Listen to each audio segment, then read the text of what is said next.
That's the wisteria. I'm getting pictures of it now. Oh, I have company. I'm getting pictures of the wisteria now. Because we're going to get some heavy rain and some wind, and we'll probably lose most of this bush and most of the blooms to that wind and rain. So there's some good pictures of it. It's a pretty bush.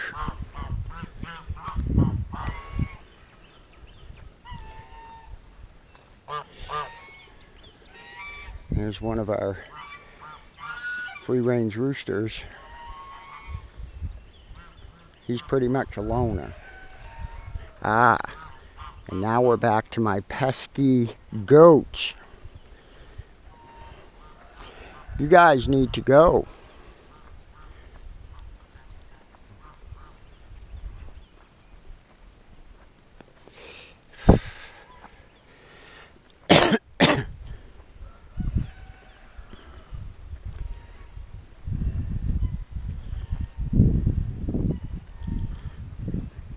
What we're going to do is head out behind the goat pen and out to the back part of the property. Very few people go out there.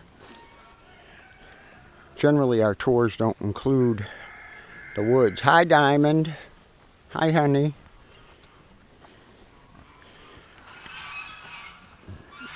And the baby.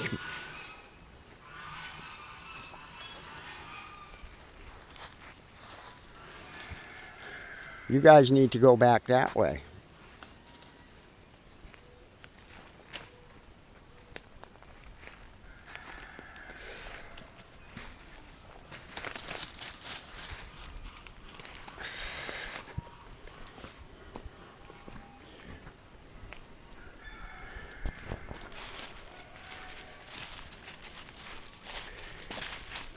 This is one of 3 paths that go out to the back part of the property. This is probably the least upkept one. This one we don't use a whole lot. We use this simply to get access to the back part of the goat pen.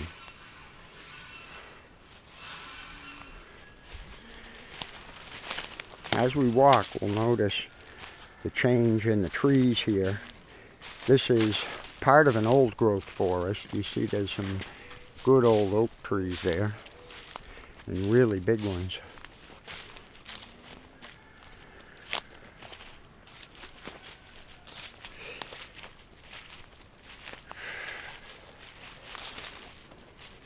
Lots of ferns coming up. It's been wet, so it's definitely time to clean this trail up again, as well as this one right here. You can barely see it. This is called Magnolia Trail, and the reason it's called Magnolia Trail is it's full of wild magnolias. There's a whole vein of them that run right through along the side of this trail.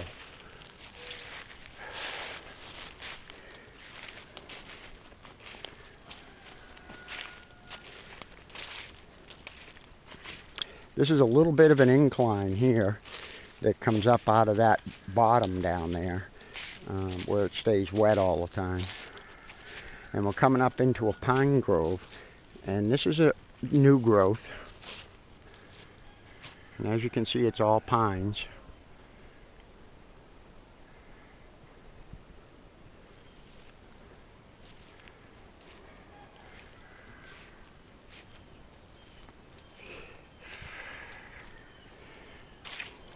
This is a deer path that heads out into a little clearing on the other side of these pines. We're taking this path and we'll come around to that.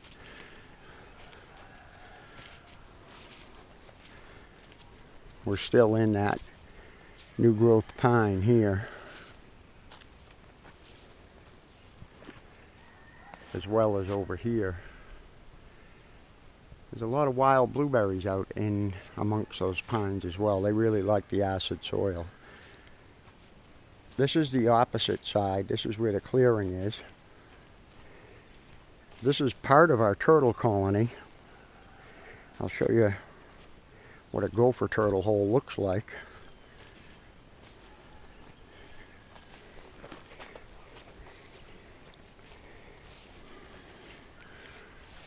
if you look at this hole, and I'll show you another bigger one too, you can see it's domed on the top and flat on the bottom. That's a distinct characteristic of a gopher hole. If it were a rabbit hole or anything else, it would be almost completely round.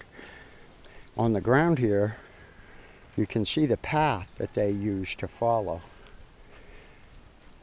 And then we'll come to another one right over here. This is a little bit smaller one, and it's fairly fresh.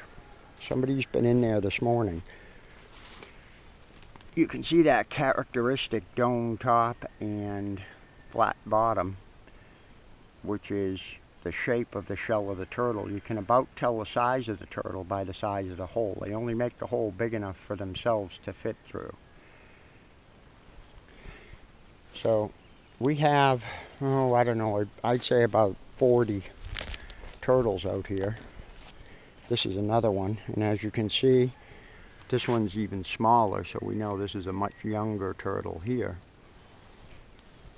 This is the clearing, and this is where we do bonfires, and this is also, we use this as a campsite.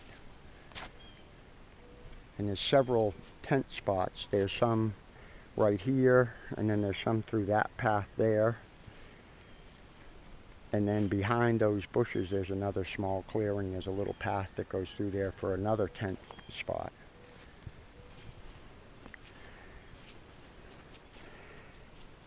We're getting out towards the back edge of the property.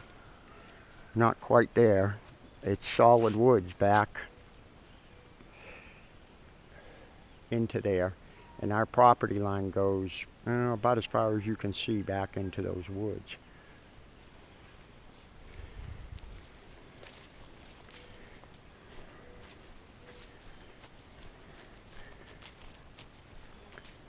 This is what we call our midway trail. This is one of the biggest trails out in the woods here. It goes midway through the woods. Here's that other camp spot.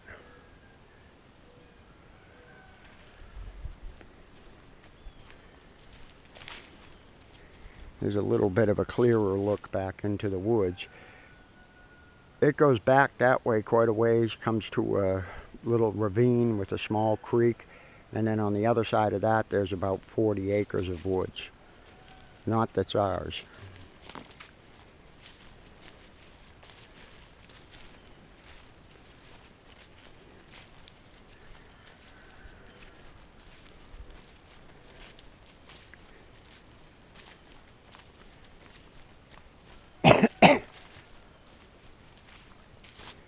There's a great look at a deer path. With the migration of the deer through here, you can see they come through on this side and they cross this trail and go through to that side.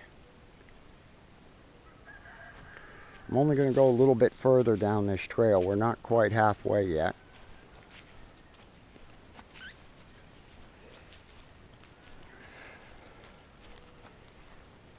But we'll take a shortcut.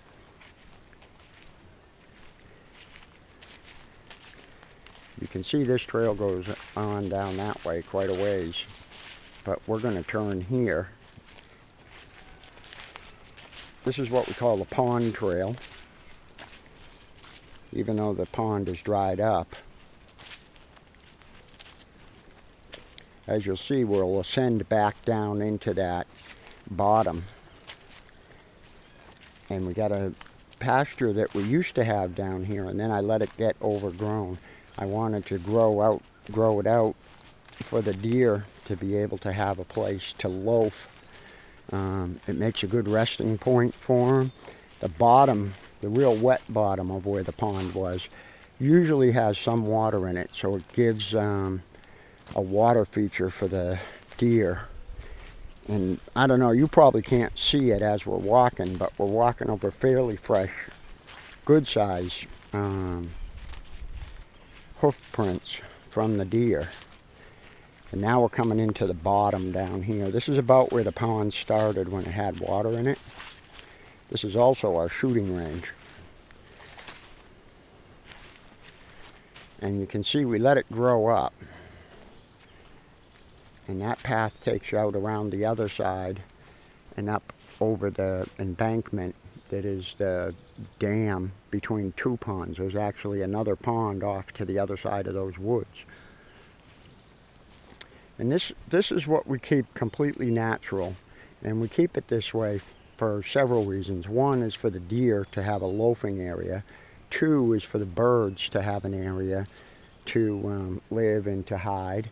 And three, because it makes a nice shade for them when they go down in the middle.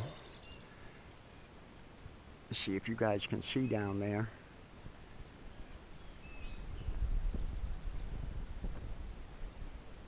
When they go down into the middle down there, these reeds make a nice block for them. This is another old trail here. This is going to take us out back through Magnolia Trail.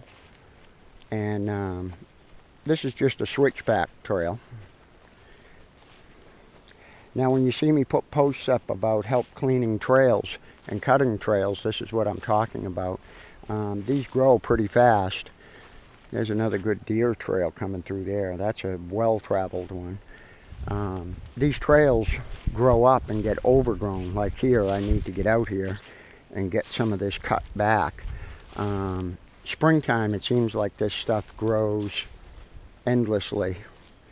It grows like a foot in a couple days, it seems like.